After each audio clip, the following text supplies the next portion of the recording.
rezeki kita masing-masing aja dijamin atau tidak? Sekarang kita berumah tangga, logikanya rezekinya berkurang apa bertambah? Makanya an-nikahu miftahu rizki, nikah itu kunci rezeki. Nah sekarang pertanyaannya, yang ada kenapa rumah tangga saya bukannya bertambah rizkinya tapi berkurang? Berarti ada masalah. Apa masalahnya? Apa persoalannya? Sok tulis. Ada 9 penghalang rezeki di rumah tangga. Bismillahirrahmanirrahim. Assalamualaikum warahmatullahi wabarakatuh.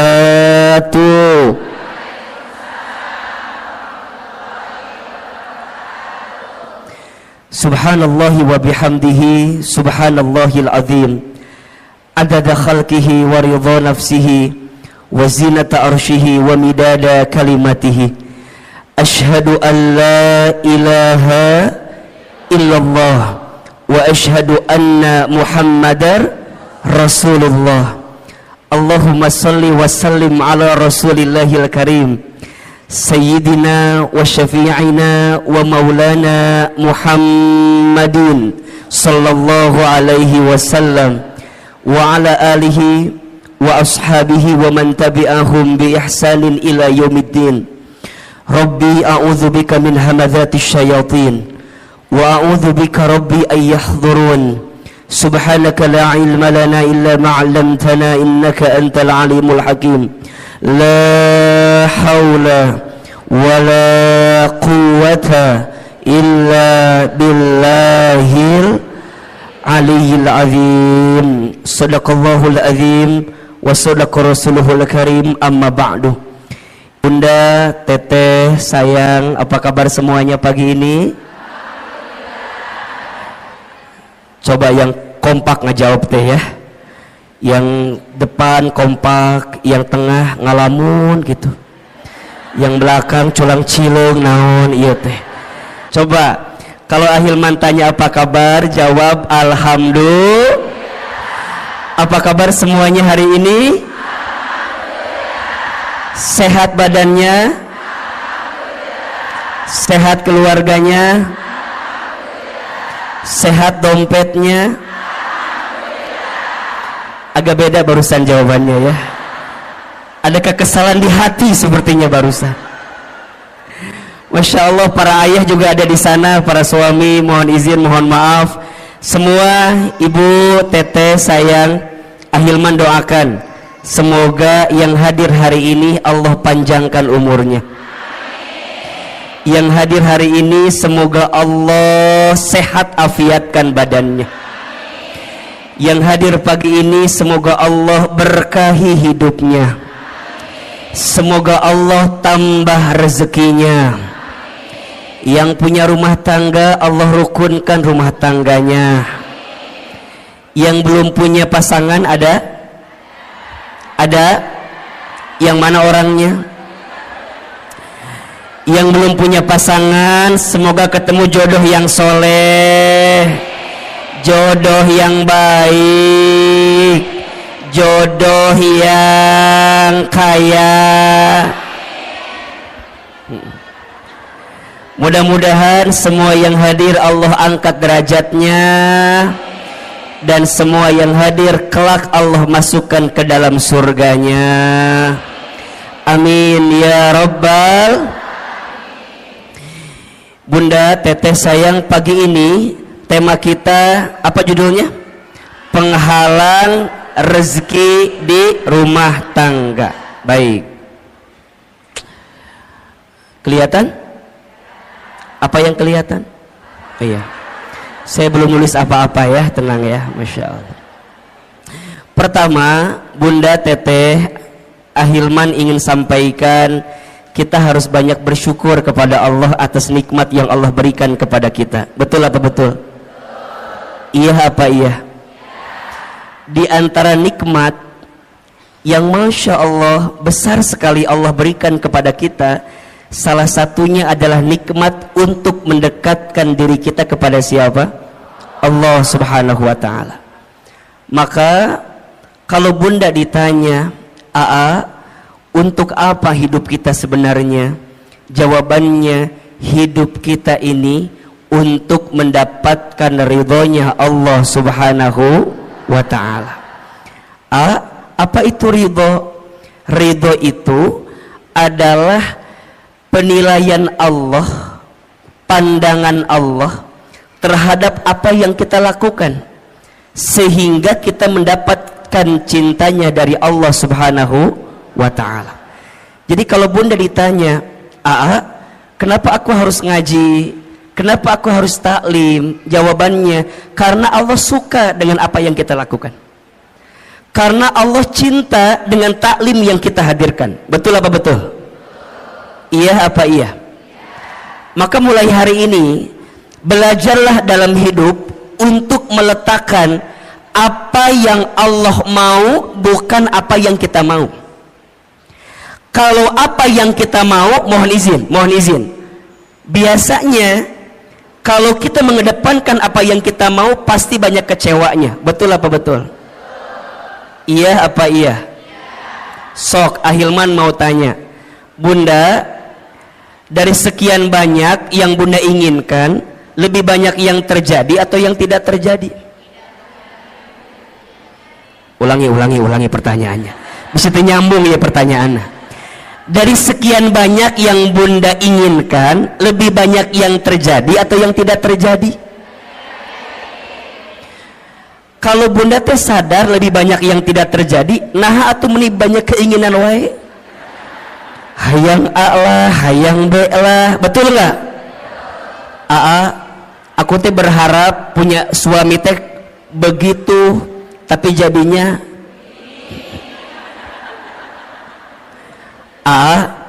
aku teh dulu berharap punya suami teh kayak Ustadz Hilman kayak gitu.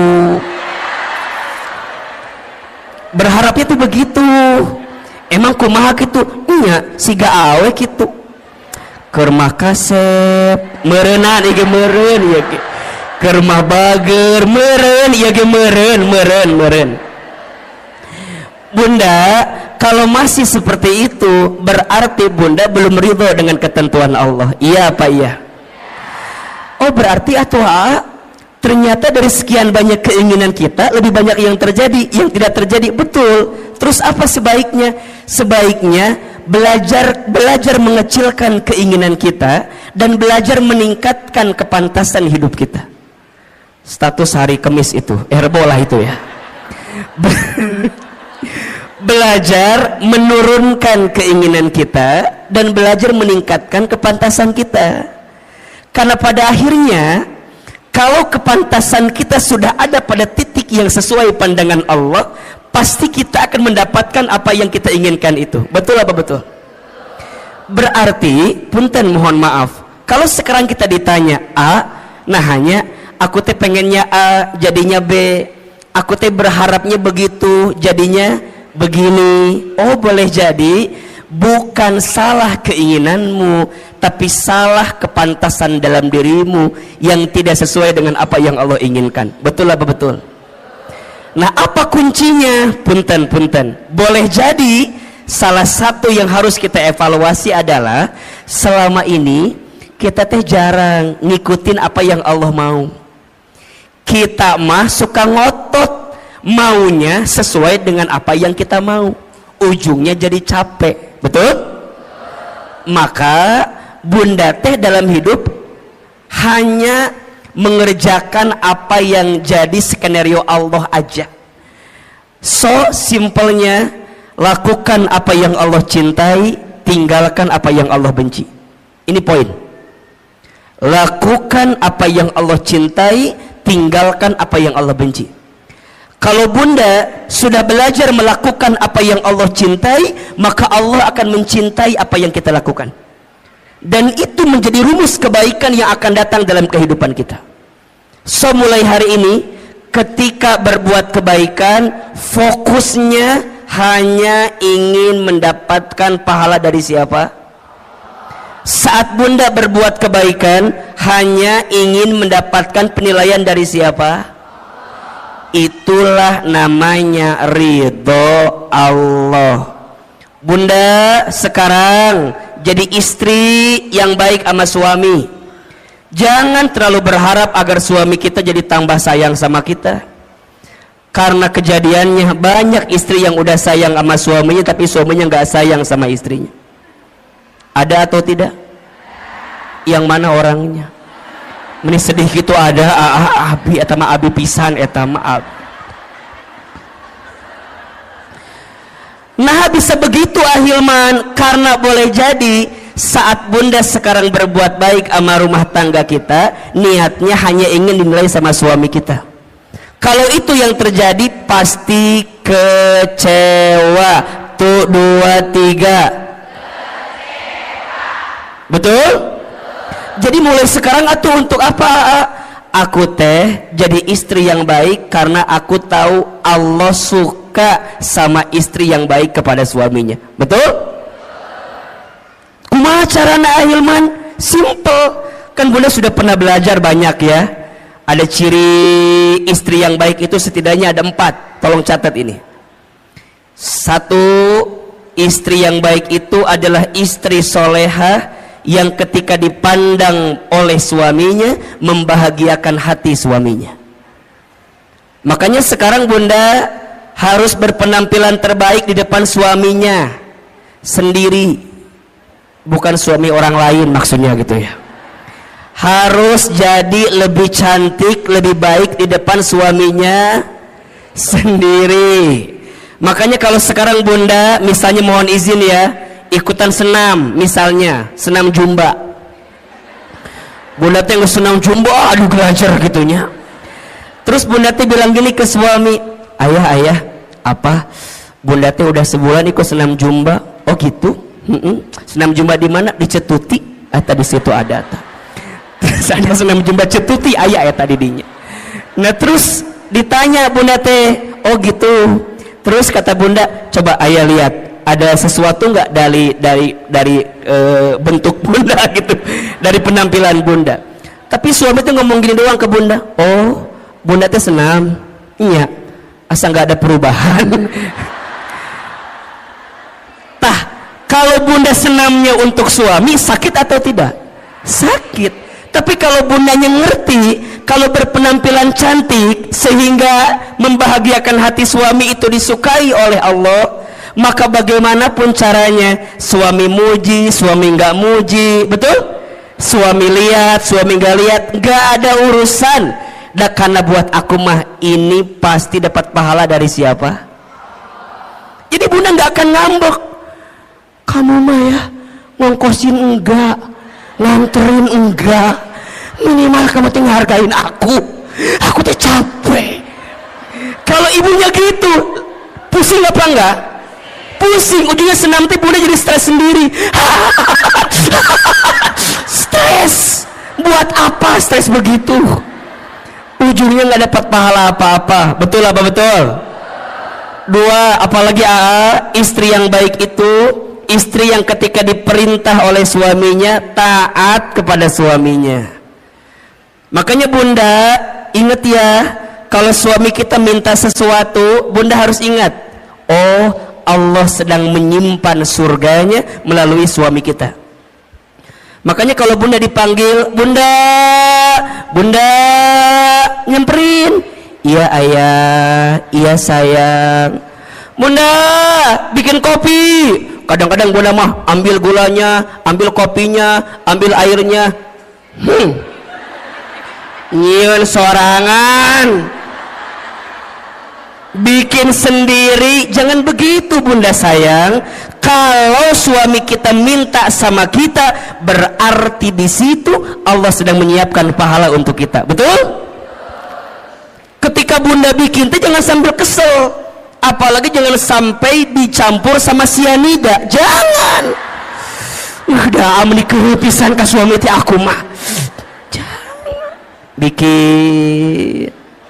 Nah ini kadang-kadang kan kita mah suka lupa ya, kalau dalam kebaikan itu ada pahala dari Allah. Betul? Bunda teh udah bikin, tapi suami tuh nggak muji sama kita. Kamu mah bikin kopi itu mending nggak enak, kadang-kadang gitu kan? Ya ayah, maafin ya. Tadi teh bunda lagi kesel ke siapa? Ke kamu atau ke siapa lagi? Manya ke siapa lagi? Jangan begitu. Karena dari setiap kebaikan kita pasti dapat pahala dari siapa? Allah. 3, istri yang baik itu istri yang ketika diberi tidak menyelisihi suaminya. Tuh. Ketika diberi tidak menyelisihi suaminya. Bunda sayang, mulai hari ini belajar ya untuk selalu menerima apa yang suami berikan. Jangan ini mah dikasih ini kurang, dikasih ini kurang. Punten ya, kenapa kita selalu merasa kurang? Karena penyakitnya suka membandingkan dengan orang lain. Bunda teteh kalau mau bahagia ojo dibandingke, jangan dibanding-bandingkan. Setuju? Mulai hari ini kalau suami ngasih, bunda bilang terima kasih ayah, terima kasih sayang. Sok Ahilman mau tanya, hari ini sudah bilang terima kasih belum sama suaminya? Jangan berbohong. Sudah apa belum? Ya, sok ayeuna ku Ahilman dikasih waktu 1 menit, buka handphonenya, buka handphone, buka WA, kirim ke suaminya. Sok ku Ahilman dibantu, buka handphone. Yang udah punya suami ya, yang belum jangan WA suami orang lain, jangan. Ini mah yang udah punya suami sendiri. Sok buka WA nak, buka WA. Ya penting ya, buka. Sudah belum? Oke, sekarang masuk WA, kemudian cari kontak suami kita. Siapa namanya? Sok, buka. Kalau namanya belum diganti, sekarang ganti. Suami soleh namanya. Suami soleh namanya. Siapa namanya? Sayang. Oke. Ibu siapa nama suaminya di WA? Harry. Jadi Harry eta mah lain. Ya. Bapak. Sok yang belum diganti. Tulis. Ya. WA-nya terima kasih. Tulis. Udah? Oke. Atas semua kebaikanmu. Dah.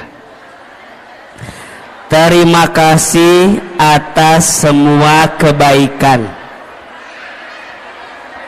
Tulis. Udah belum? Di bawahnya lagi, aku doakan atau mama doakan, saya doakan, terserah panggilannya apa. Semoga kamu, semoga ayah semakin disayang Allah. Terus.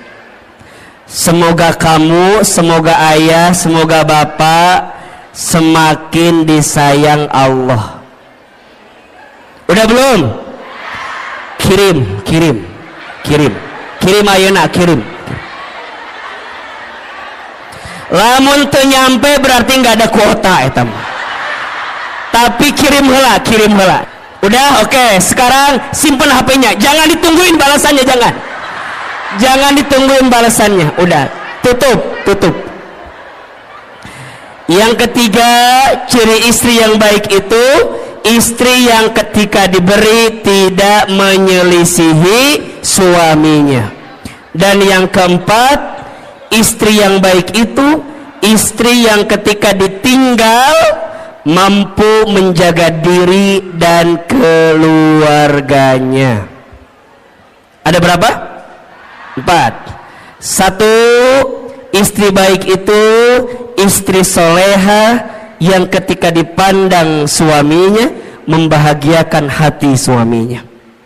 Yang kedua, ketika diperintah taat kepada suaminya.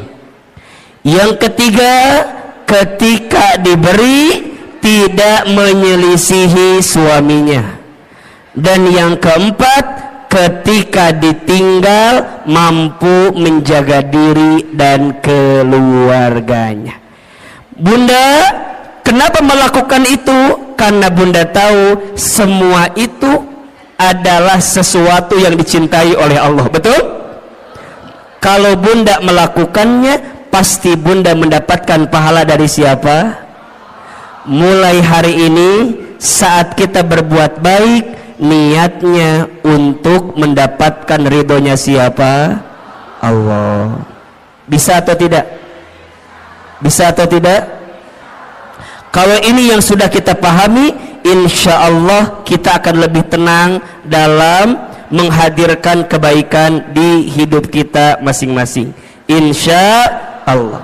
Baik bunda, pagi ini kita akan belajar tentang penghalang rezeki rumah tangga.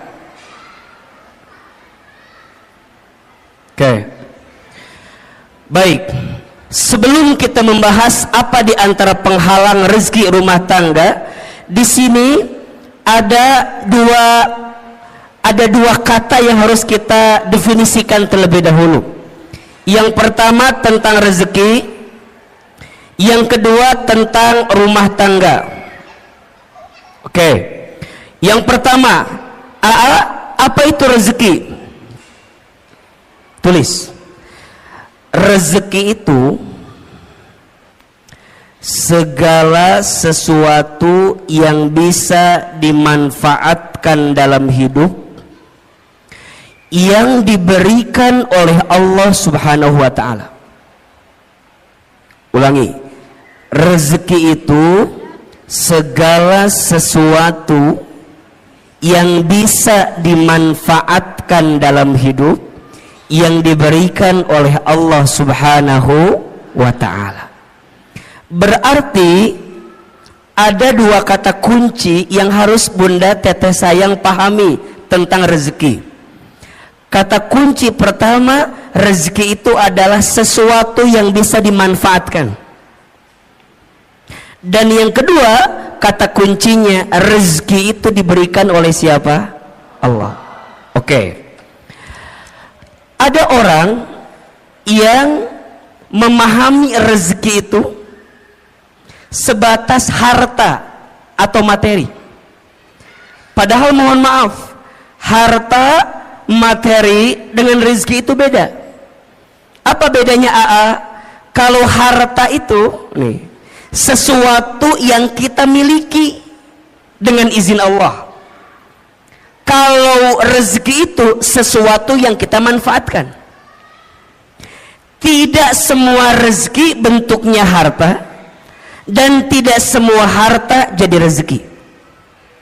Contoh, AA tinggal di Sentul. Di Sentul itu biasanya yang punya rumah tinggalnya nggak di Sentul, tinggalnya di Jakarta. Oke. Rumah itu secara harta punya siapa? Punya orang yang tinggal di Jakarta. Tapi rizkinya ditempati oleh orang yang nungguin rumah, pembantunya.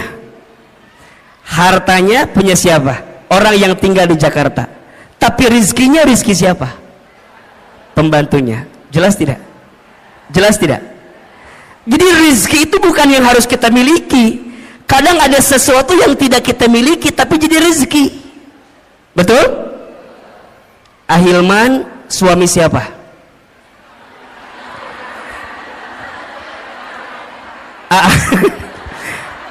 Suami siapa? Istri saya. Oke ya. Secara harta berarti milik istri saya, betul? Tapi keberadaan Ahilman bisa jadi rezeki nggak buat ibu-ibu semua? Betul? Makanya cinta kadang tak harus memiliki. Status hari Kamis malam Jumat itu cocok gitu tuh.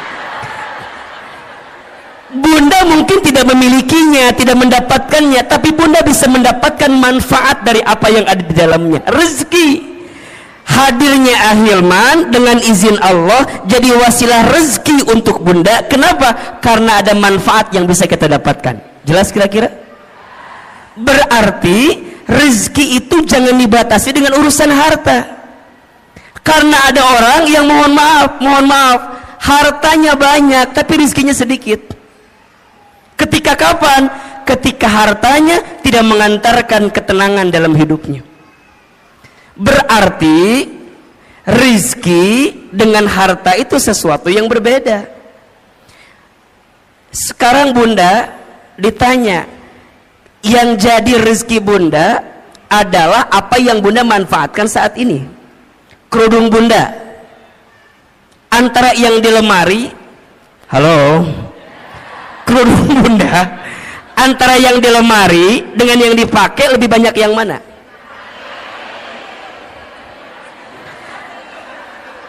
Nya udah pasti ya temannya, yang dipakai kan satunya. Tapi kalau kita lebih dalam lagi, menurut AA mah, ibu kalau lihat eta jilbab di lemari atau kerudung di lemari, biasanya nggak sampai 20 yang dipakai. Paling yang dipakai teh eta deui. Betul apa betul? Senin biru, Selasa hijau, Rabu merah, Kamis coklat, Jumat putih, dibolak-balik eta terus. Coba, ternyata kerudung kita teh lebih banyak yang dipakai apa yang disimpan? Buat apa disimpan teh? Buat apa? Makanya ini nasihat dari guru saya. Kata guru saya, kalau kamu punya harta atau punya sesuatu udah hampir 40 hari lebih nggak dipakai, keluarkan. Karena itu menghambat datangnya keberkahan rizki untuk kita. Rizki itu bunda kan harus terus berjalan ya, mengalir. Kalau bunda punya baju, misalnya punya kerudung, kata guru saya, kalau udah 40 hari nggak dipakai, segera keluarkan. Karena boleh jadi itu menghambat datangnya keberkahan rezeki untuk kita. Makanya bunda pernah nggak begini? Bunda teh beli ini, bunda teh ke mall. Di mall teh ada kerudung bagus. Bunda saya bilang gini, kayaknya bagus deh itu jilbab gitu. Bunda teh beli aja. Sampai ke rumah, bunda dicobain. Tapi pas nyobain teh, asa biasanya. Jangan salahkan kerudungnya, salahkan wajah kita, barangkali memang ada masalah. Tapi sebenarnya kalau mau lebih dalam, itu tentang rasa syukur. Jadi bunda tuh nggak nikmatin yang ada. Kenapa? Karena terhambat dengan apa yang bunda hari ini tidak keluarkan. Maka hati-hati, keberkahan rezeki itu lebih penting daripada banyaknya rezeki. Ibu pernah nggak makan di satu tempat, abis makan teh pulang di jalan teh bunda gini ngedemul, tahu gini mah nggak makan di situ, udah mah harganya mahal, mana rasanya enggak. Pernah nggak begitu? Pernah nggak? Mulai hari ini perbaiki. Jangan berkata buruk untuk sesuatu yang pernah masuk ke perut kita. Kenapa? Keberkahan rizkinya hilang. Apalagi kalau bunda tambah bikin status lagi. Jangan makan di sini, udah mahal, nggak enak. Ya teman doba dosana teh. Ke rumah kita nggak bersyukur, ngahina, kemudian nyebarin ke orang lain. Terus gimana? Belajar memahami rezeki lebih luas. Makanya bunda perhatikan, doa mau makan apa kalimatnya? Allahumma barik fima rozaqtana wa qina adzab. Sebenarnya ini doa tidak harus ketika mau makan aja. Ketika bunda mendapatkan rezeki, doanya itu Allahumma barik lana fima rozaqtana wa qina. Maka nanti bunda pahami tentang rezeki. Rezeki itu sesuatu yang bisa kita manfaatkan. Baju yang jadi rezeki buat bunda yang mana? Yang dipakai sekarang. Uang yang jadi rezeki buat bunda yang mana? Yang bunda gunakan sekarang. Makanya pastikan cara kita mengeluarkannya dengan baik. Berarti kalau Bunda memahami tentang rezeki, ada 3 konsep rezeki yang harus kita pahami. 1, rezeki itu sudah dijamin. Sudah apa? Keterangannya di Quran surat Hud surat ke-6 ayat surat ke-11 ayat 6.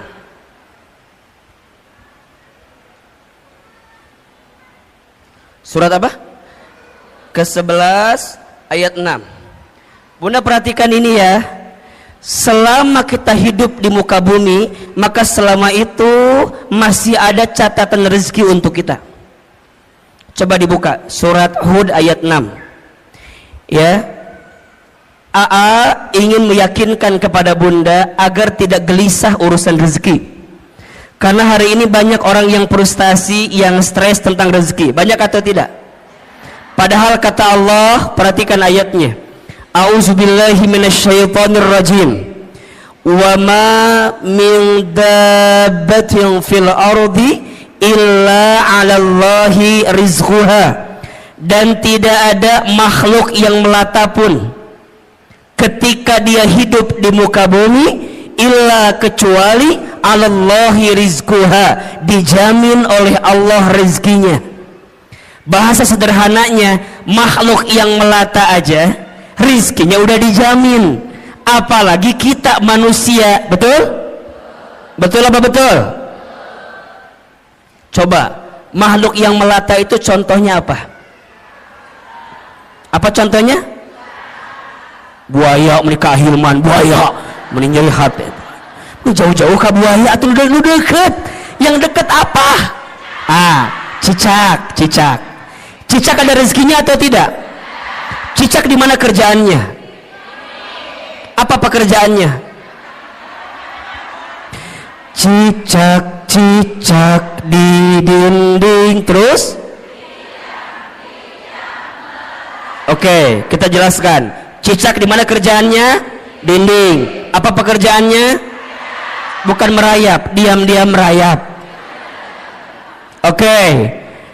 Yang datang, punten, rizkinya yang nyamperin nyamuk ke cicak, apa cicak ke nyamuk? Kenapa Anda begitu yakin? Apakah Anda keluarga cicak begitu yakin begitu? Coba Ahilman mau tanya, tolong jawab. Angkat tangan siapa yang jawab nyamuk nyamperin cicak. Oke. Sekarang pertanyaan kedua, siapa yang jawab cicak nyamperin nyamuk? Ini yang tidak menjawab ada masalah apa, Besti? Cicing we ditanya ini ngahulang kieu we. Enggak punya pendirian Anda itu. Tolong Anda yang mana pilihannya Anda ini ya Allah. Oh, Ahilman mah tahu. Yang tidak menjawab pasti pilihannya ketiga. Apa? Cicak dan nyamuk sama-sama bergerak. Betul nggak?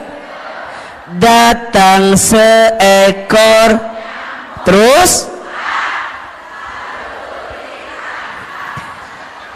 jadi dua-duanya bergerak atau tidak?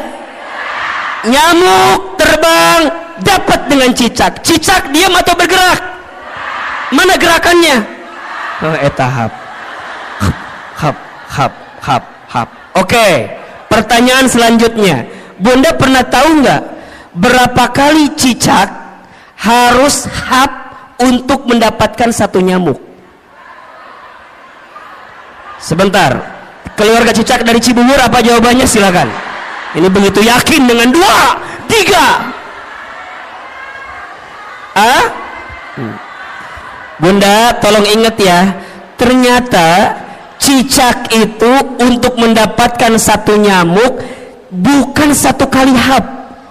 Menurut penelitian butuh beberapa kali hap, bahkan sampai 80 kali hap untuk mendapatkan satu.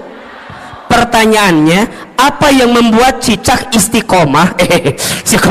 Apa yang membuat cicak bisa konsisten untuk hap walaupun nggak dapat nyamuknya. Kenapa? Karena cicak yakin rizki udah dijamin sama siapa? Cicak aja ya, maknya kita enggak. Jadi kalau suami ibu bilang gini, bunda, ayah mah udah hopeless hidup teh, udah enggak ada peluang rizki. Bunda jawab, cicak aja yakin, masa bapak enggak? Gitu. Ibu ingat ya, suami itu kalau kehilangan pekerjaan biasa, asalkan jangan kehilangan harga dirinya. Maksud Ahilman apa? Kalau suami ibu ada yang dirumahkan, di PHK, ibu teh kudu nguatin suami ibu. Ayah tenang, ayah mah hebat, ayah mah keren, ayah mah luar biasa. Tapi nah ayah teh dipecat atuh, ayah teh mikir atuh. Jangan, yang lainnya itu mah jangan, itu mah. Yang pertama tadi benar tuh, ayah mah hebat, ayah mah yakin bunda mah ya, kalau perusahaan ini mecat ayah, ayah mah aku mah yakin ayah pasti diterima di perusahaan lain. Ayah tenang, kalaupun perusahaan meninggalkanmu, aku tidak akan pernah meninggalkanmu. Gitu. Itu istri yang baik. Ini mah suami bilang, bun, aku dipecat. Apa. Coba gimana ulang. Jangan bunda. Nah bunda kudu kuatin. Ayah sok dibuka surat Hud ayat 6. Dibuka. Dengerin, aku mau ceramah. Dengerin. Kata suami, aku nggak butuh penceramah di rumah ini ya. Tapi maksud saya, bunda kudu yakin, ayah kudu yakin, selama kita hidup rezeki itu pasti masih ada, betul? Bahkan kata Nabi, seseorang tidak akan diwafatkan oleh Allah sebelum habis jatah rezekinya. Inna ahadakum lan yamuta hatta yastakmila rizquhu. Seseorang tidak akan diwafatkan oleh Allah sebelum habis jatah rezekinya. Berarti kalau ditanya, kalau sampai detik ini kita masih bisa bernafas, masih bisa membuka mata, masih bisa bergerak, berarti di saat yang bersamaan masih ada rezeki yang Allah berikan untuk kita. Setuju? Maka mulai hari ini jangan khawatirkan rezekimu, karena rezeki sudah tertakar, tak mungkin tertukar. Status hari Jumat itu.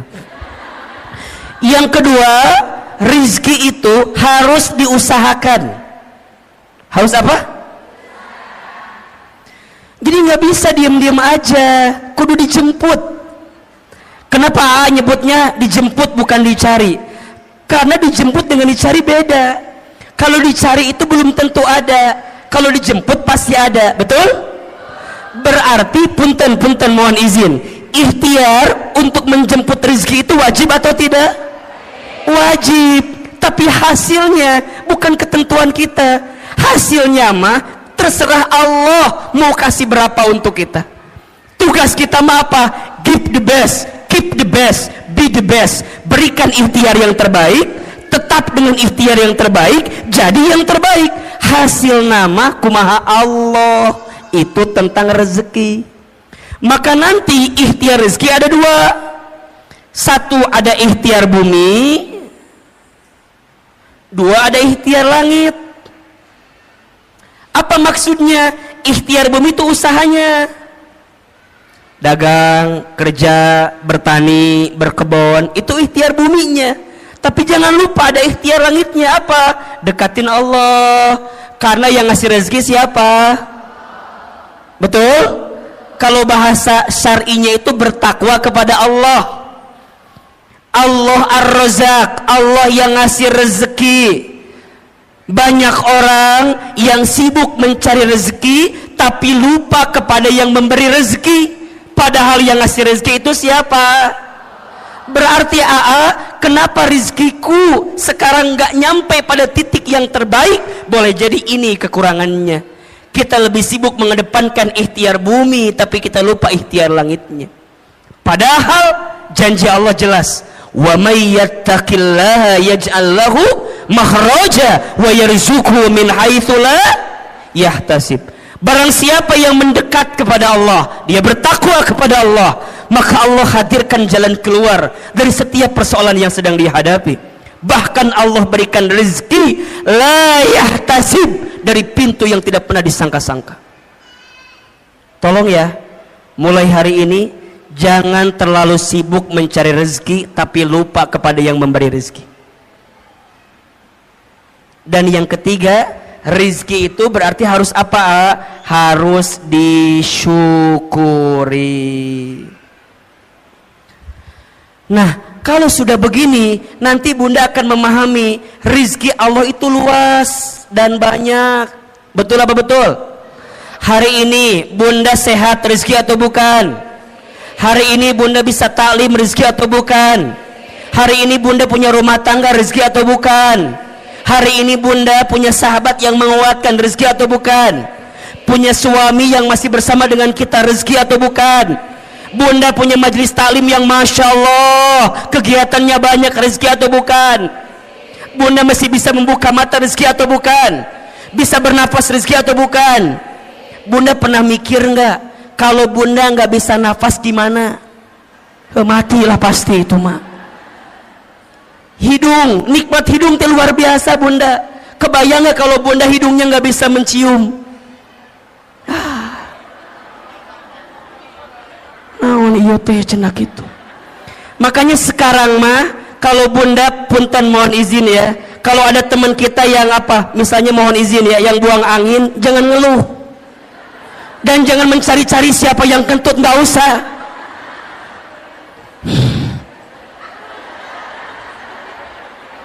Malah kita nuduh salah lagi. Kamu kentut ya, kamu kentut. Jangan. Udah mulai hari ini mah kalau ada yang kentut, Bunda bayangin, ya Allah, terima kasih hidung saya masih berfungsi ya Allah. Gimana kalau dicabut ini fungsi hidung, Bunda nggak bisa. Makanya hari ini mah nggak usah nyari siapa yang kentut, siapa yang kentut. Buat apa dicari? Kalau udah tahu juga nggak akan ada ngaruhnya. Tetap udah masuk ke hidung kita. Udah. Sok buat apa dicari? Kamu buat apa? Emang kalau ketahuan dia kentut hilang gitu baunya? Enggak. Nu ada kesel, udah. Sekarang mah ya Allah, begitu nikmat yang kau berikan ya Allah. Ini rezeki ya Allah. Karena belum tentu aku mendapatkan yang seperti ini ya. Ini rezeki. Berarti rezeki dengan gaji sama atau beda? Beda. Gaji itu ada slipnya, rezeki nggak ada slipnya. Gaji itu ada tanggal bulannya, rezeki nggak ada tanggal bulannya. Betul? Rezeki itu luas, yang sempit hati kita. Rezeki itu banyak, yang kurang rasa syukur kita. Rezeki itu berlimpah, yang seringkali mahal gengsi dan gaya hidup kita. Status hari Sabtu itu. Jadi gimana Ahilman mulai pahami rezeki? Nah, kalau kita di rumah tangga, rezeki itu logikanya harusnya berkurang apa bertambah? Saya ulangi pertanyaannya. Rezeki kita masing-masing aja dijamin atau tidak? Sekarang kita berumah tangga, logikanya rezekinya berkurang apa bertambah? Makanya an-nikahu miftahu rizki, nikah itu kunci rezeki. Nah sekarang pertanyaannya, yang ada kenapa rumah tangga saya bukannya bertambah rezekinya tapi berkurang? Berarti ada masalah. Apa masalahnya? Apa persoalannya? Kita akan bahas setelah pesan-pesan berikut ini. Nah, gitu. Kalau di TV begitu kira-kira ya. Berarti ada masalah, ada penghalang. Nah apa penghalangnya? Kan gitu ya. Karena harusnya kan bertambah atau berlimpah, tapi ini ada persoalan. Apa nih masalahnya? Sok tulis. Ada 9 penghalang rezeki di rumah tangga. Ada berapa? 9 penghalang ini kita akan bahas selama 9 jam ke depan. Mau atau enggak? Mau? Enggak bosan? Enggak capek? Yang capek siapa? Kita paham atau ya maksudnya. 1. penghalang rezeki rumah tangga. Yang pertama, kurang bersyukur dan sering mengeluh. Hati-hati ya bunda sayang, teteh sayang. Salah satu yang menghalangi datangnya keberkahan rezeki kita adalah karena kurangnya bersyukur kita terhadap apa yang Allah berikan. Karena rumah tangga berarti dua-duanya. Boleh jadi persoalannya di suami atau persoalannya di kita sebagai seorang istri. Sekarang pertanyaannya, bunda, udah bersyukur belum dengan apa yang Allah beri terhadap rumah tangga kita? Benar, betul. Asa nggak yakin Ustaz ini mah. Kita punya kebiasaan suka merasa kurang terus dengan apa yang suami kita berikan. Iya. Padahal mohon maaf, ada sifat yang harus bunda hadirkan, namanya qanaah. Apa namanya? Apa itu qanaah? Merasa cukup dengan apa yang Allah titipkan kepada kita. Seringnya kita mengeluh dan kurangnya kita bersyukur menjadi penghalang datangnya rezeki dalam kehidupan kita. Maka janji Allah jelas ya di surat Ibrahim ayat 7. La in syakartum la azidannakum wa la in kafartum inna adzabi lasyadid. Kan gitu. Jika kalian bersyukur, pasti Allah akan tambahkan. Apa yang Allah tambahkan? Nikmatnya. Apa yang Allah tambahkan? Berkahnya. Apa yang Allah tambahkan? Kebahagiaannya. Apa yang Allah tambahkan? Kecukupannya. Mungkin angkanya tidak bertambah, tapi rasa cukupnya bertambah, rasa bahagianya bertambah, rasa berkahnya bertambah, harmonis keluarganya bertambah. Makanya ada orang yang mohon maaf, rumahnya kecil tapi terasa hangat. Ada tidak? Penghasilannya biasa saja, tapi masya Allah nikmat ngelihatnya. Boncengan, naik motor, istrinya di belakang, suaminya di depan, pelukan, sholat berjamaah ke masjid, ikut taklim. Kadang kalau kelihatan kasat mata asa biasa, tapi boleh jadi itu nikmat yang Allah berikan kepadanya. Apa itu syukur? Syukur itu menggunakan semua nikmat dari Allah untuk semakin dekat sama Allah. Itu syukur. Jadi syukur itu menggunakan semua nikmat dari Allah untuk lebih dekat dengan siapa? Dengan Allah. Jadi bukan tentang seberapa banyak yang kita miliki, bukan tentang seberapa mewah mobil yang kita punya, bukan tentang seberapa megah rumah yang kita punya, bukan, tapi tentang seberapa luas hati kita untuk bisa menerima apa yang Allah berikan melalui pasangan kita. Makanya bunda sayang, kalau bicara kekurangan pasangan, ada atau tidak? Ada. Sedikit apa banyak? Ini karunia gitu banyak. Mulai hari ini mah ya diubah. Nikmat Allahnya banyak, kekurangannya sedikit. Kita mah kadang-kadang suka melebihkan kekurangan yang ada di pasangan kita, tapi kita lupa nikmat kebaikan yang Allah titipkan kepada pasangan kita. Maka sering Ahilman sampaikan, bunda, mengeluh itu bukan keadaan, tapi mengeluh itu perasaan. Status hari Minggu itu. Mengeluh itu bukan keadaan, tapi apa? Perasaan. Kayak miskin itu kalau kata Aama bukan keadaan, tapi perasaan. Ada orang yang kaya tapi hatinya miskin, ada tidak? Ada orang yang mungkin keadaannya kelihatan miskin tapi hatinya kaya, ada atau tidak? Berarti kaya miskin itu pilihan, tergantung cara pandang kita memahami kehidupan. Bunda, kalau Ahilman tanya begini, bunda tolong tuliskan 5 kelebihan suami, pasti bunda mikir apa ya? Apa ya, nggak ada apa. Tapi kalau AA ganti pertanyaannya, Bunda tuliskan 5 kekurangan suami, pasti Bunda nawar, boleh nggak 10 aja? Sok, tanpa disadari begitu. Makanya hati-hati, penghalang datangnya rezeki di rumah tangga kita karena apa? Kurang bersyukur dan sering mengeluh. Maka lihat ujung ayatnya tadi, wala in kafartum inna adzabi, dan jika kalian kufur sesungguhnya azab Allah begitu pedih. Apa di antara azabnya? Mohon maaf, mohon izin, hati sempit, hidup sulit, ya kan, pikiran rumit, rungkad, riweuh, liur. Bunda sering nggak lihat gini, lihat suami temennya liur, sering nggak? Istighfar, ayah aku mau lihat kamu temennya liur waenya aku naonnya. Istighfar boleh jadi cara pandang kita terhadap rumah tangga kita yang belum baik. Nikmat Allah itu banyak. Bunda belajar ya, kalau suami tidur Bunda tatap.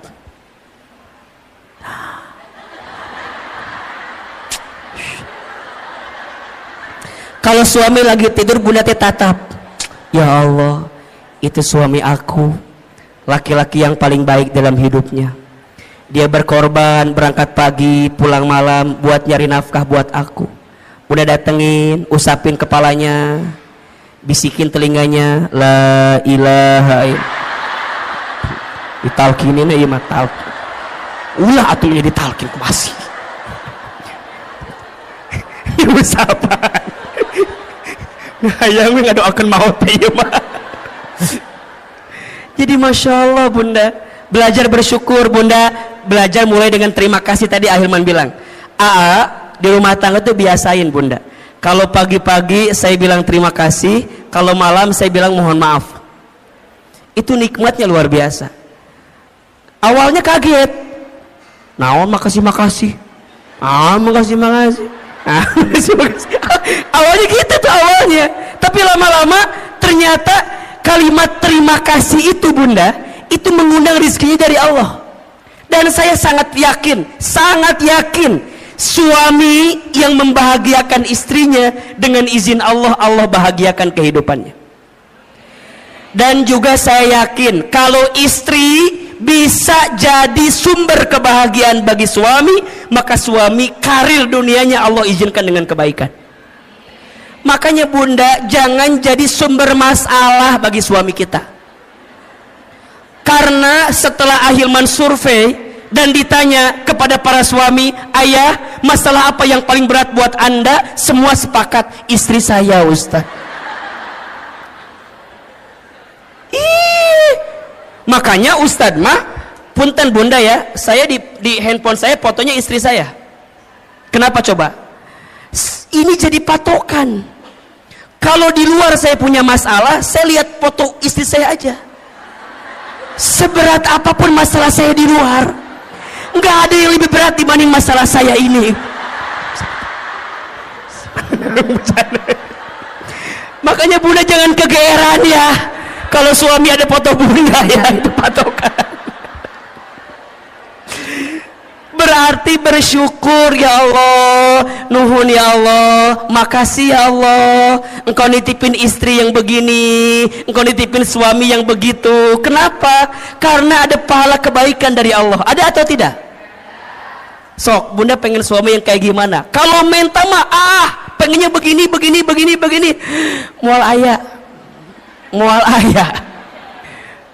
Pengen yang sempurna. Bunda pengen yang sempurna. Kita sempurna atau tidak?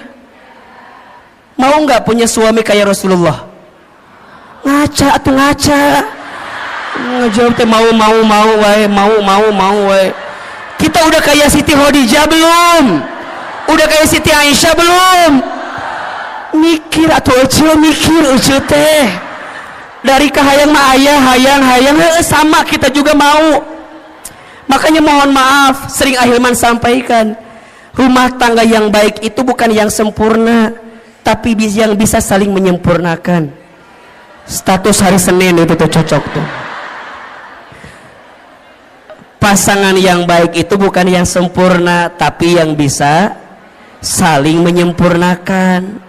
Saya sama istri saya, Masya Allah bunda, beda banget. Beda. Saya seneng ngobrol, istri saya ya Allah pendiam. Istri saya mah kalau nggak ditanya nggak jawab, jempewe cicing jempling, sama kan, sama. Saya orangnya boros, saya mah senang belanja teh, oh pokoknya ngasih teh senang. Istri saya enggak, beliau mah jarang diajak ke mall tuh nggak mau. Di rumah ada kiriman si cepat, JNE, JNT, ayah kiriman, ayah. Iya. Saya kalau ada uang keluar cepat, istri saya kalau uang udah masuk ke dia susah keluarnya. Dan kalau bunda tahu ya, yang pinter nyari uang itu bukan saya, tapi istri saya. Istri saya mah tahu aja uang teh di mana. Di saku ada, ketemu sama dia. Di lemari ketemu sama dia. Di dompet ketemu. Di ATM tahu. Berarti yang pinter nyari uang bukan saya, tapi istri saya. Apakah sama dengan yang ada sama dengan yang sini sama? Sama. Wahai suami, bersabarlah dengan keadaan itu. Karena itulah nikmat dari Allah. Udah mulai hari ini mah belajar perbanyak bersyukur, kurangi mengeluh, betul? Mengeluh itu tidak akan menyelesaikan masalah. Justru mengeluh itu menambah masalah. Insya mulai hari dengan alhamdulillah, terima kasih ya Allah, itu akan mengundang rezeki untuk kita. Yang kedua, penghalang rezeki yang kedua adalah kurang bertakwa kepada Allah. Kurang apa? Kurang bertakwa kepada Allah. Maksudnya apa, Hilman? Boleh jadi ada orientasi rumah tangga kita bukan untuk menghadirkan ketakwaan. Maka kalau Ustadz ditanya, buat apa kita berumah tangga? Jawabannya untuk bisa semakin dekat dengan Allah.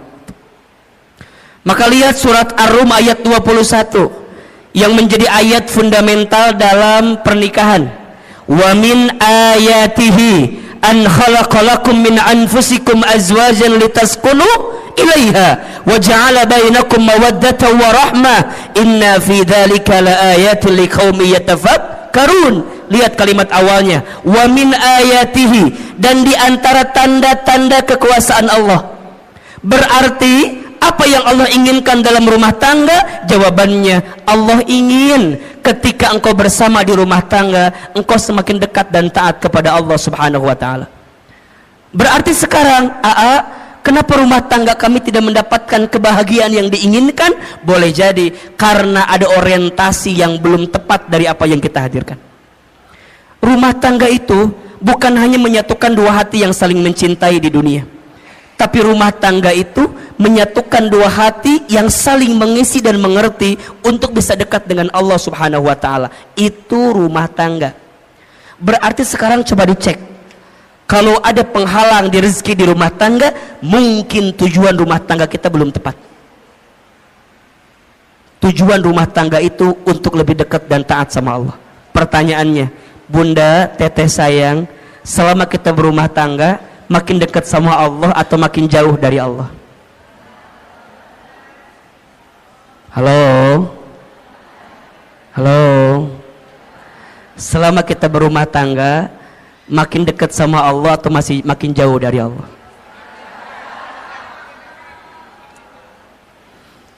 Cek suami kita, cek keluarga kita, cek diri kita.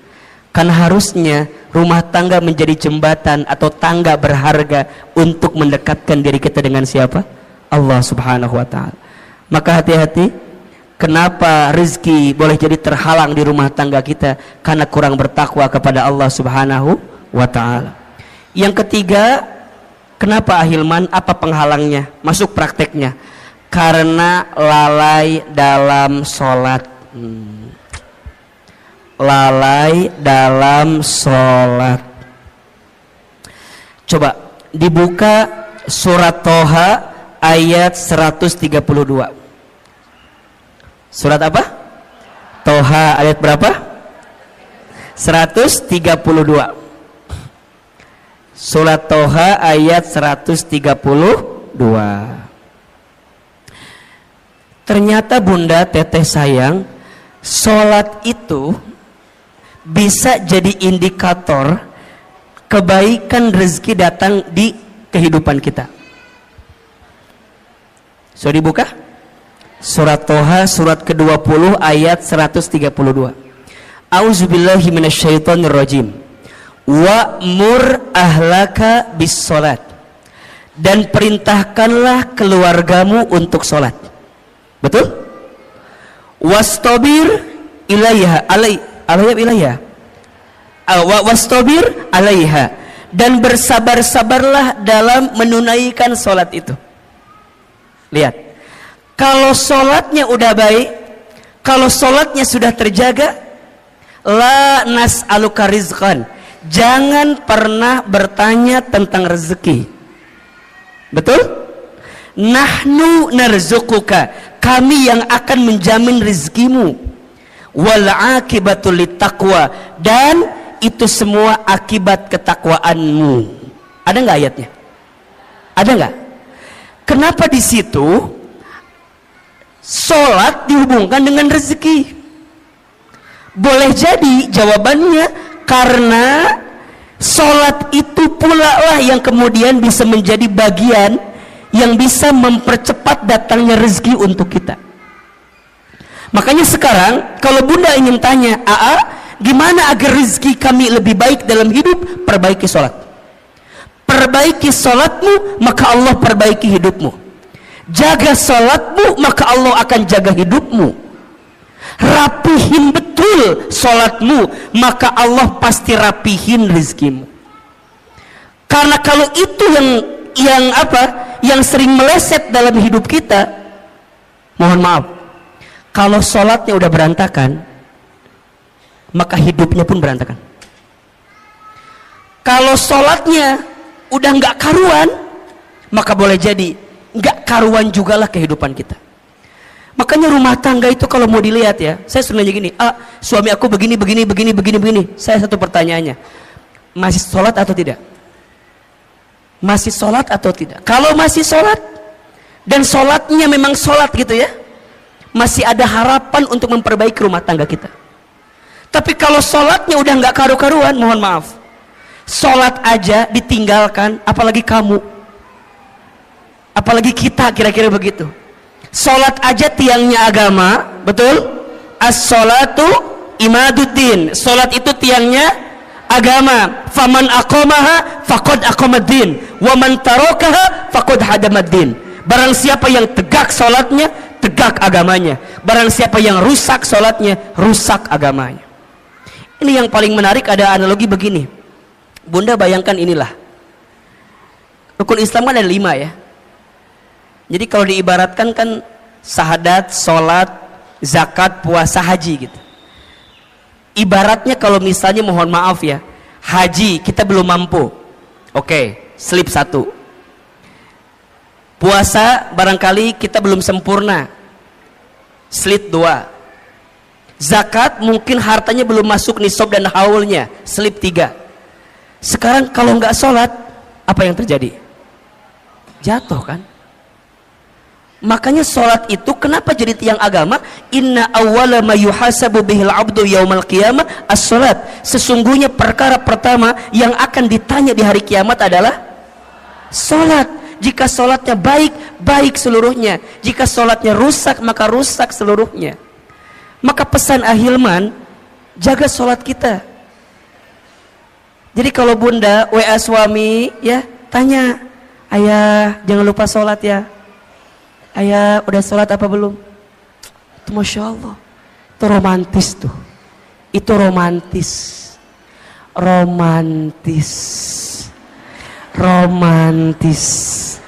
Jadi kalau bunda tanya, gimana caranya romantis suami istri? Saat suami istri mengingatkan sholatnya masing-masing. Bunda sering gak di WA gitu sama suaminya?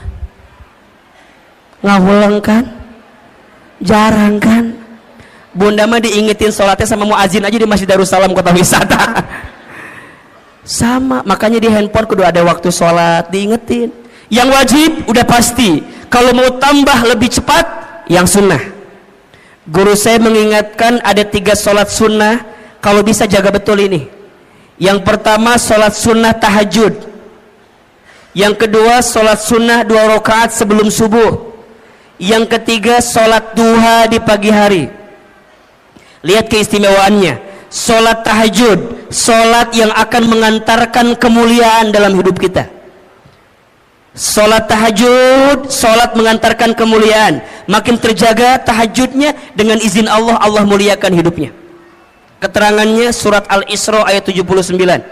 Wa minal laili fatahajjad bihi nafilatan lak asa yab'asaka rabbuka maqaman mahmuda.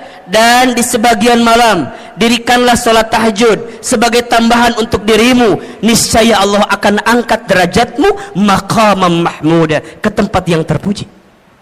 Yang kedua, sholat sunnah 2 rakaat sebelum subuh, lebih baik daripada dunia beserta. Bukankah yang kita cari selama ini dunia? Ternyata ada sesuatu yang bisa mendekatkan kita dengan dunia. Apa? Sholat sunnah 2 rakaat sebelum subuh. Dan yang ketiga, sholat duha di pagi hari. Barang siapa yang tidak tertinggal 4 rakaat minimal sholat duha di pagi hari, 2 rakaat, maka Allah cukupkan kebutuhannya. Berarti yang ketiga, apa yang menjadi penghalang rezeki di rumah tangga? Karena lalai dalam sholat. 4, penghalang rezeki di rumah tangga karena jarang baca Al-Quran, jarang membaca Al-Quran. Nawwiru manazilakum bis salati wa qiraatil Quran.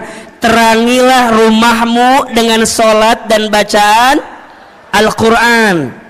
Maka Bunda Teteh sayang, belajar menghadirkan Al-Quran di rumah kita.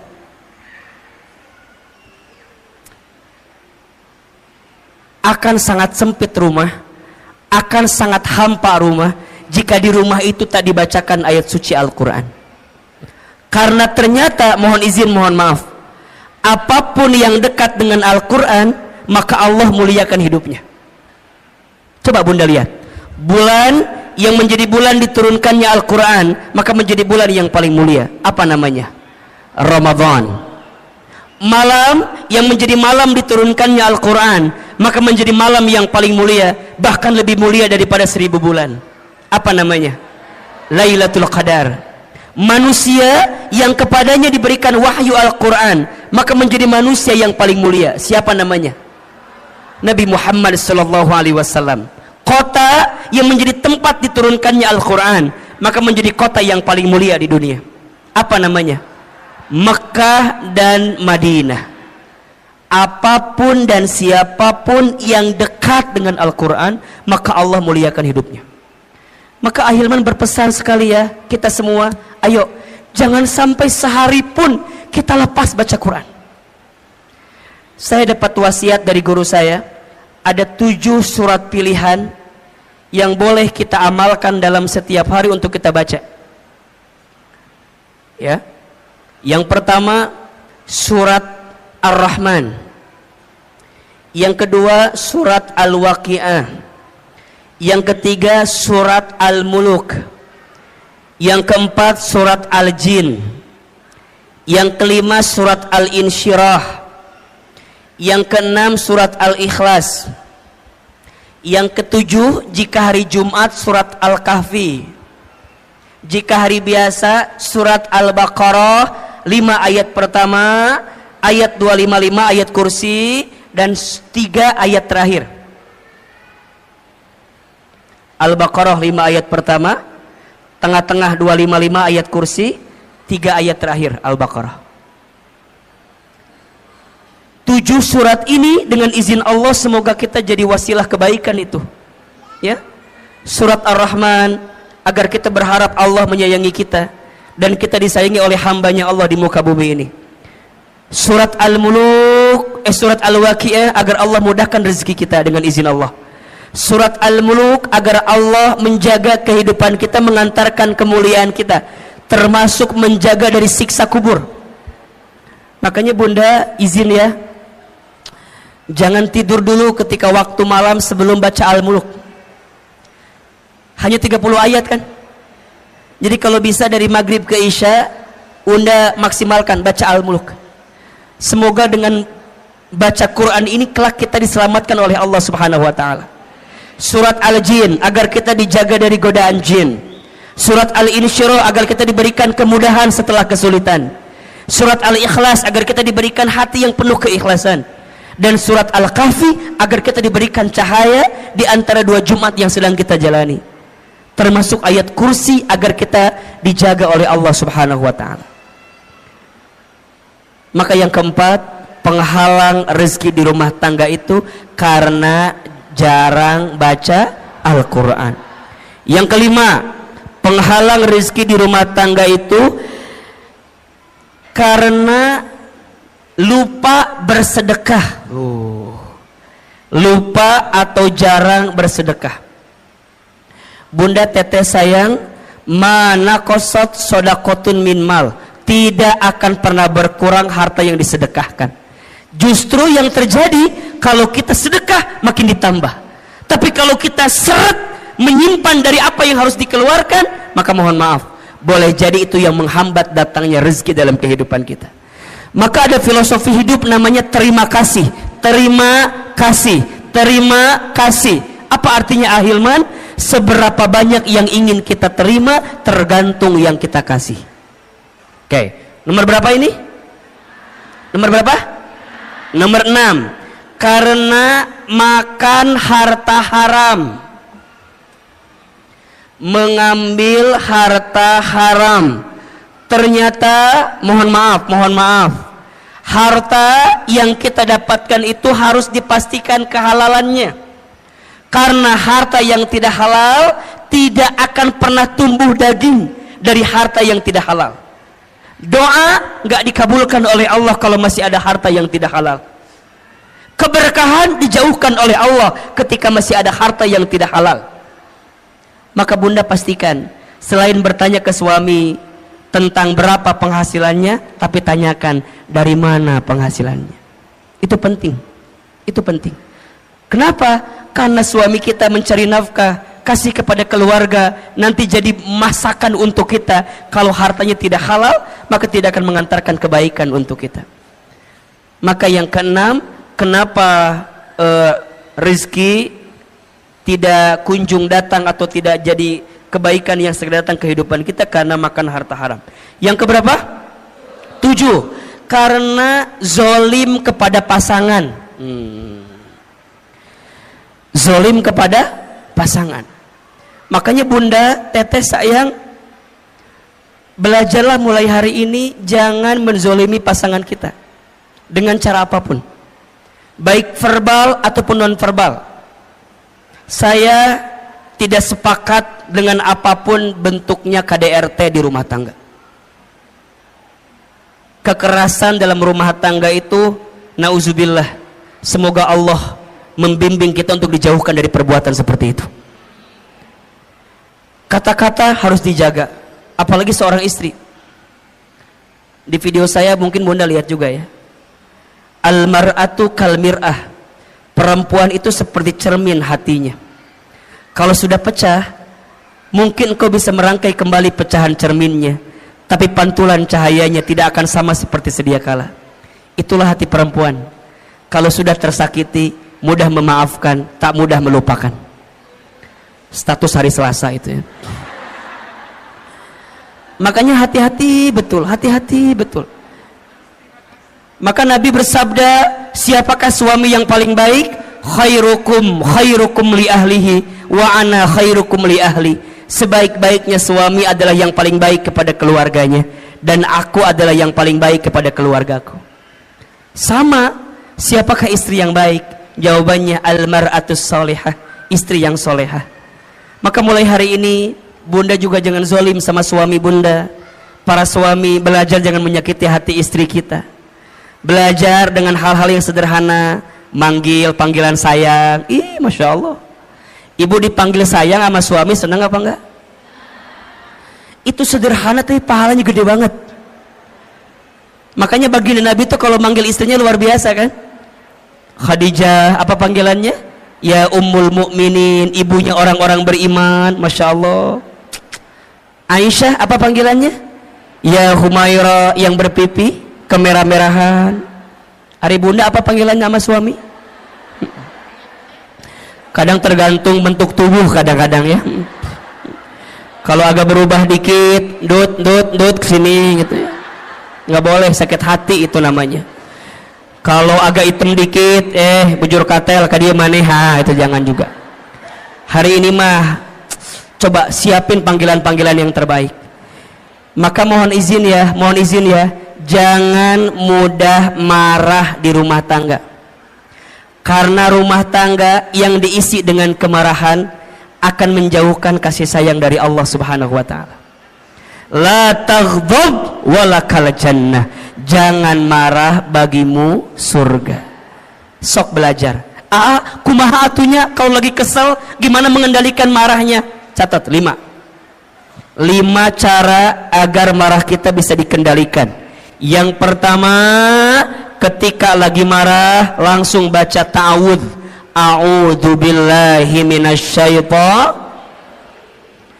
Yang kedua, ketika lagi kesel, lagi marah, segera ambil air wudhu. Ingat, marah itu dari syaitan. Syaitan itu dicipta dari api. Api itu hanya akan padam dengan air. Maka bunda kalau lagi marah segera ambil air wudhu. Kalau mau tambah basah, mandi aja sekalian. Berenang ke laut, mati nanti hidungnya. Jangan. Wudhu. Habis wudhu langsung ya gelar sajadah, sholat. Setelah itu baca Quran. Ambil wudhu, gelar sajadah, sholat, baca Quran. Bunda akan menemukan ketenangan di situ. Yang keempat, ubah posisi. Kalau marah sedang berdiri, segera duduk. Kalau duduk masih marah, berbaring. Apa bahasa gampangnya? Sareken. Tidurin aja. Udah tidur mah insya Allah nanti juga lupa. Paling dimimpi ke bawah-bawah sedikit lah. Tidurin.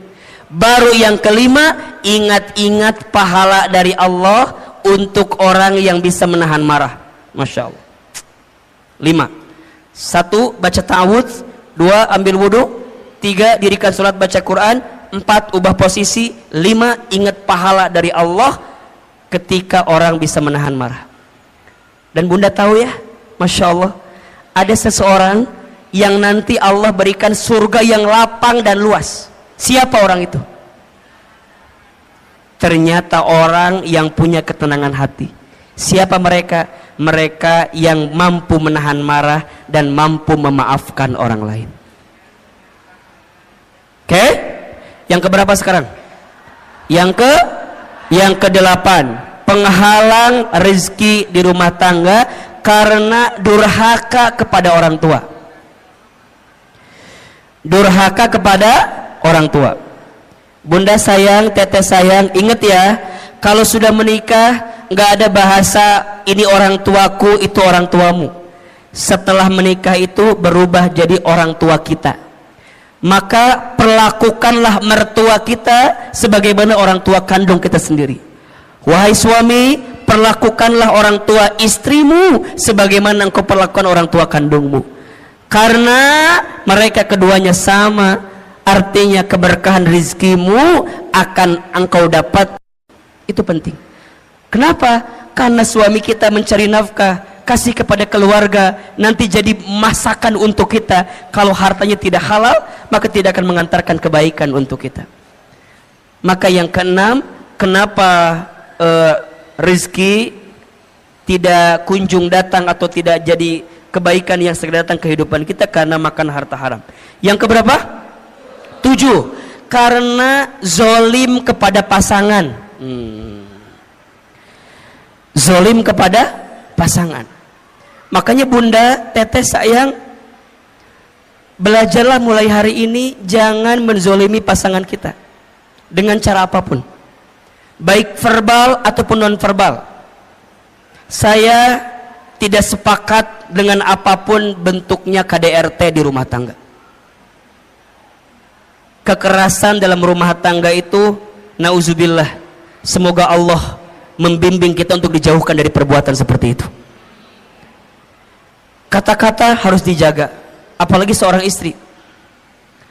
Di video saya mungkin Bunda lihat juga ya, al-mar'atu kal mir'ah, perempuan itu seperti cermin hatinya. Kalau sudah pecah, mungkin kau bisa merangkai kembali pecahan cerminnya, tapi pantulan cahayanya tidak akan sama seperti sedia kala. Itulah hati perempuan. Kalau sudah tersakiti, mudah memaafkan, tak mudah melupakan. Status hari Selasa itu ya. Makanya hati-hati betul, hati-hati betul. Maka Nabi bersabda, siapakah suami yang paling baik? Khairukum li ahlihi wa ana khairukum li ahli. Sebaik-baiknya suami adalah yang paling baik kepada keluarganya, dan aku adalah yang paling baik kepada keluargaku. Sama, siapakah istri yang baik? Jawabannya al-mar'atus salihah, istri yang solehah. Maka mulai hari ini Bunda juga jangan zalim sama suami Bunda. Para suami, belajar jangan menyakiti hati istri kita. Belajar dengan hal-hal yang sederhana, manggil panggilan sayang. Ih, Masya Allah, ibu dipanggil sayang sama suami senang apa enggak? Itu sederhana tapi pahalanya gede banget. Makanya baginda Nabi itu kalau manggil istrinya luar biasa kan. Khadijah, apa panggilannya? Ya Ummul Mukminin, ibunya orang-orang beriman, Masya Allah. Aisyah, apa panggilannya? Ya Humaira, yang berpipi kemerah-merahan. Hari Bunda, apa panggilannya sama suami? Kadang tergantung bentuk tubuh, kadang-kadang ya. Kalau agak berubah dikit, dut kesini gitu ya, nggak boleh, sakit hati itu namanya. Kalau agak hitam dikit, bujur katel ke dia maneha, itu jangan juga. Hari ini mah coba siapin panggilan-panggilan yang terbaik. Maka mohon izin ya, jangan mudah marah di rumah tangga. Karena rumah tangga yang diisi dengan kemarahan akan menjauhkan kasih sayang dari Allah Subhanahu wa taala. La taghdab walakal jannah. Jangan marah, bagimu surga. Sok belajar. Kumaha atunya kalau lagi kesel gimana mengendalikan marahnya? Catat 5 cara agar marah kita bisa dikendalikan. Yang pertama, ketika lagi marah langsung baca ta'awudz. A'udzu billahi minasyaitonir. Yang kedua, ketika lagi kesel, lagi marah, segera ambil air wudhu. Ingat, marah itu dari syaitan. Syaitan itu dicipta dari api. Api itu hanya akan padam dengan air. Maka Bunda kalau lagi marah segera ambil air wudhu. Kalau mau tambah basah, mandi aja sekalian. Berenang ke laut, mati nanti ujungnya. Jangan, wudhu. Habis wudhu langsung ya gelar sajadah, sholat. Setelah itu baca Quran. Ambil wudhu, gelar sajadah, sholat, baca Quran. Bunda akan menemukan ketenangan di situ. Yang keempat, ubah posisi. Kalau marah sedang berdiri, segera duduk. Kalau duduk masih marah, berbaring. Apa bahasa gampangnya? Sareken. Tidurin aja. Udah tidur mah insya Allah nanti juga lupa. Paling dimimpi ke bawah-bawah sedikit lah. Tidurin. Baru yang kelima, ingat-ingat pahala dari Allah untuk orang yang bisa menahan marah. Masya Allah. 5. 1. Baca ta'awudz. 2. Ambil wudhu. 3. Dirikan sholat baca Quran. 4. Ubah posisi. 5. Ingat pahala dari Allah ketika orang bisa menahan marah. Dan Bunda tahu ya, Masya Allah, ada seseorang yang nanti Allah berikan surga yang lapang dan luas. Siapa orang itu? Ternyata orang yang punya ketenangan hati. Siapa mereka? Mereka yang mampu menahan marah dan mampu memaafkan orang lain. Oke? Yang keberapa sekarang? Yang ke-8. penghalang rezeki di rumah tangga karena durhaka kepada orang tua. Durhaka kepada orang tua. Bunda sayang, teteh sayang, ingat ya, kalau sudah menikah nggak ada bahasa ini orang tuaku, itu orang tuamu. Setelah menikah itu berubah jadi orang tua kita. Maka